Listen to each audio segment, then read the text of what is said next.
I mean, I've run into people like that, where it's like, you know, they went through that whole thing, and they can be very corporate, and you've seen that with Obama. One day he's Mr. Corporate, and I'm with Warren Buffett, and I know all these things, and the next day, well, he's playing hoops, and he's down, he's in the hood, and he's got his hood passes. So what I'm saying is I know these people, and that's right. I mean, I've been around them, and it's extremely frustrating because they're phony, and they're dangerous. And they basically play what I call mascot politics. You know, I'm the nice minority. You can put me in the station or whatever, because there's minority highlighting stuff for that, or in the law firm or wherever, and I'll play your game over like that. But then on the other hand, I'm doing this other thing and I have another agenda. So it's... The only problem with Obama, the sports analogy you gave, while he does like to play hoops, he's the only guy I know who's, how old is he? He's like 45, 46? No, he's 48. 48? 48? Okay, well, I would think even when you're 48 and you're black playing hoops, you don't tuck in your shirt. Thank you. Okay? That doesn't work. Untuck the shirt. Thank you. You want some street cred? Untuck the shirt. And then, of course, we also know behind the scenes, you know, while everybody else is, you know, sipping water, he's sipping that cigarette. So I think that, you know, there's this mystique. It's funny, we did have a guy on the radio recently, I forget the gentleman's name. He wrote a fantastic book, used to be in Secret Service detail. He said, Secret Service loves Obama, and they really think he's a nice guy. And I'm sure he is a nice guy. Probably is a nice guy. Sit down, he's a nice guy, and just wants to turn this into a socialist state. Exactly. You know. Exactly. Karl Marx was probably a pretty nice guy every once in a while. But the bottom line is, they said their greatest problem in dealing with Obama is hiding his cigarette habit. That's their biggest. Yeah. Because he's now calling for... What does he bother? He should just smoke. Just smoke. Well, People have more respect for Because that. he's trying to pass all these regulations on tobacco companies. Oh, but you know what? It would be the first time a liberal was a hypocrite and a liar. Wouldn't it? Well, we know that, you know. Right? Voters know that. This is actually a perfect segue. I see one of my favorite people, you know, and I can say that because I'm not part of the party, and one of our, at least former clients, whatever, Assemblyman Chuck DeVore has just walked in. A round of applause, running for Senate, right? Chuck, if you'd be kind enough to come up here and join us in this illustrious panel and talk about the things you're doing for the new media and how you run an online campaign, because I think that's very critical to what this group wants to hear about now. Yes, right there. We got wireless mics everywhere. I took care of you. Is that one? Great, good to be here. So, Go ahead. hello, everyone. I thought this panel was starting at 15:02. No. We've been going all day. All day. This is the new media panel. Yes, sir. Oh, I see. So it's 24/7, 365. That's right. That's right. That's right. Then 4 to 6 is the candidates forum that you're more than welcome to join, and Brian Sussman's going to be good enough to help out with that as well. All right, excellent. Well, we have been doing a lot of things using new media, Facebook and Twitter, and How many Twitter followers do you have? I mean, you have a ton. Well, we don't have as many as some others, but we actually try to follow back the people who follow us. So we're somewhere over 10,000 for both. On Facebook, we have a combined total of a little over 11,000 between our the maxed out friend page at 5,000 and our fan page at a little over 6,000. And I can attest that, you know, Chuck, his wife, his whole family, everyone joins in. You'll see. I mean, you know what I mean? I feel like he's my neighbor now or something, which is great. I mean, that's what we were talking about, how you really should use it, how you can use the power of it. And you were talking about how, you know, you follow so many people and you get that feedback from people versus some of your other competitors that maybe don't follow so many people. Well, I always thought it was the social aspect of social media, right? I mean, you know, if someone follows you, you're supposed to try to follow them, right? I mean, you're supposed to be networking, and there's supposed to be back and forth rather than broadcast. Exactly. Broadcast is command and control. Broadcast is kind of the old media way of doing things. You know, you sit down in front of the newspaper, and it broadcasts to you what they think. You can tell that Chuck is a former military guy. You sit in front of a TV,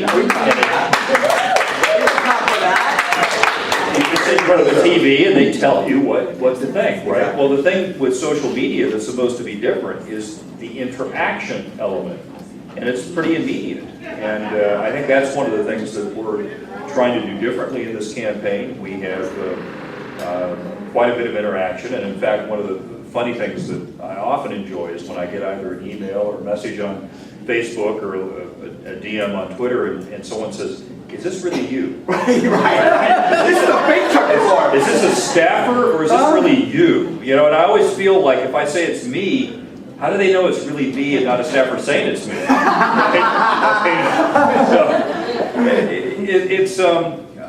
I think it's given us a fair amount of benefit in the campaign, in that I believe it's improved our recruitment of volunteers.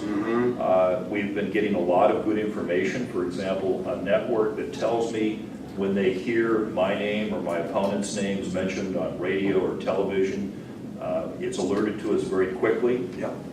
We've often found things that are very valuable to the campaign far more quickly using social media, where people alert us to this.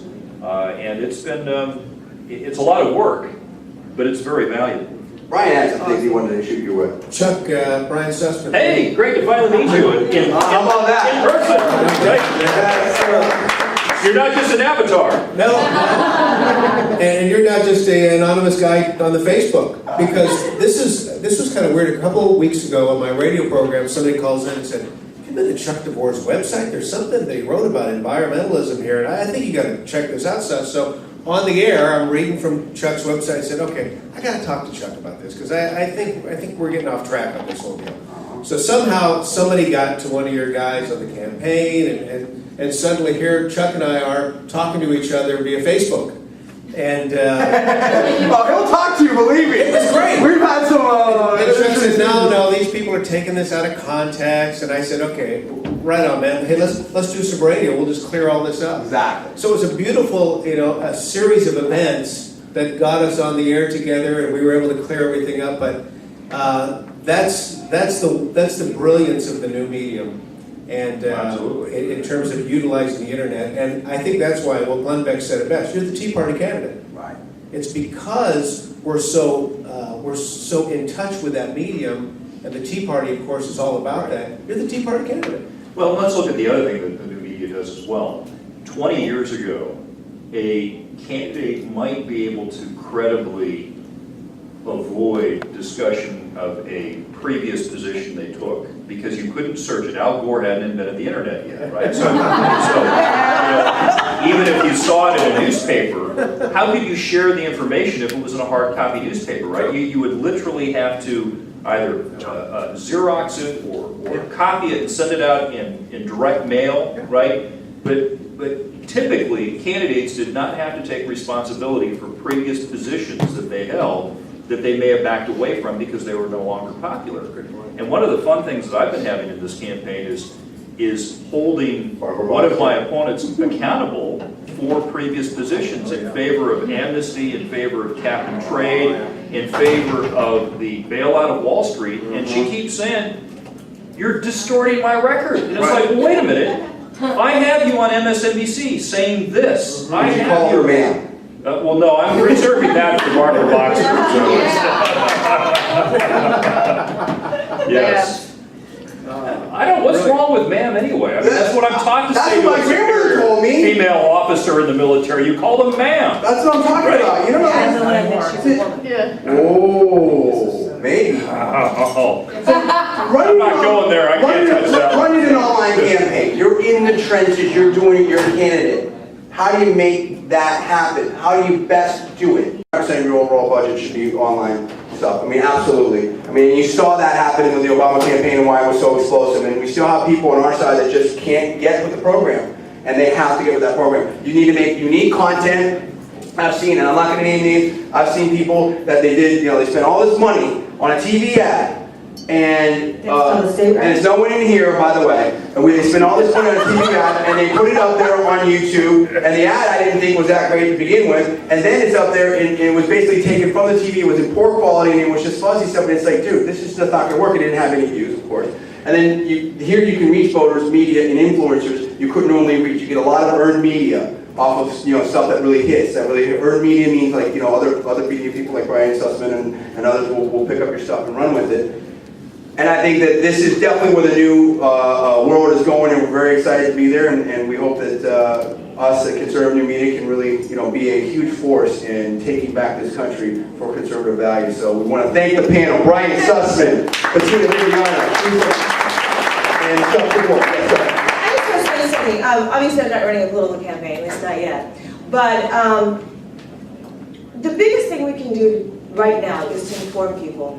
When I started my YouTube channel, I get a lot of liberal bashing, but I also get a lot of people who are just kind of sitting on the fence. And you really want to make yourself open to people and not just preach to the choir. And when you do that, you can inform and you do it in an entertaining way and not an aggressive, offensive way. You're going to offend some people, you can't help that. But purposely going out to offend people. You can open up doors of communication. And it's true, they say the internet is always going to, make everybody, non-interactive. I spend hours just communicating with the people that are on my Facebook, my Twitter, and my YouTube. But it's wonderful because it's like I have people from all over the world. And it's like going to these places and meeting them in their homes. I know it sounds weird, doesn't it? But anyway, it is. You are. Because you're reaching into their personality, their channel, whatever, reflects who they are. And it's exciting, and if you can really connect with them as a one-to-one, and not just say, hey, thanks for subscribing, next, new video next week, but really talk to them and communicate with them. Even if they're not believers or don't agree with you, you might be able to find some, something common. And it can open up the doors of communication. You can see more of these people, and hopefully they'll stay around and talk to you guys and introduce themselves and give you the cards and all that and contact information. But of course, Brian Sussman, 5 to 9 a.m. every week. KSFO, the blowtorch, #1 talk in the San Francisco Bay Area. Bettina Viviana Feldman Entertainment, down in Hollywood. Release Harvey, so Restrain No More on YouTube and PJTV. ChuckTheBoard, ChuckTheBoard.com. If you want to get involved, donate, volunteer, or learn more about his campaign.